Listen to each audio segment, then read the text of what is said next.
بسم اللہ الرحمن الرحیم۔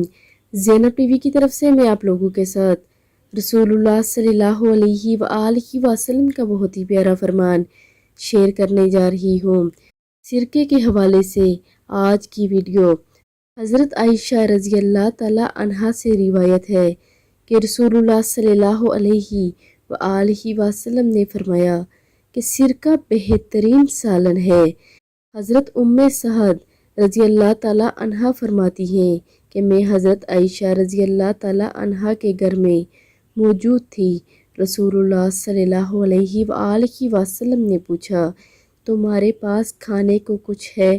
انہوں نے عرض کیا، ہمارے پاس روٹی، کھجور اور سرکہ ہے۔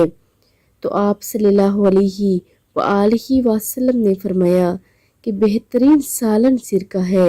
اے اللہ تو سرکہ میں برکت عطا کر کہ یہ مجھ سے پہلے نبیوں کا سالن تھا اور وہ گھر غریب نہ ہوگا جس میں سرکہ موجود ہوگا۔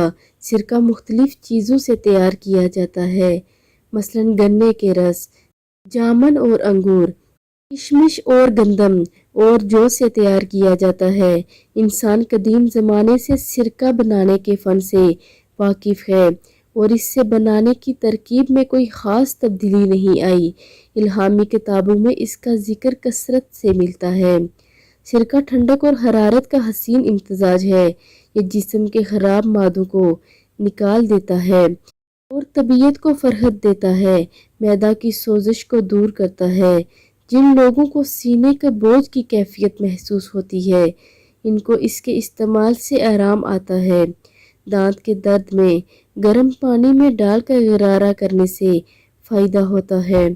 اس طرح سرکہ غذا بھی ہے اور دوا بھی ہے۔ آپ سب نے بھی ویڈیو کو آگے لازمی شیئر کرنا ہے۔ جزاک اللہ۔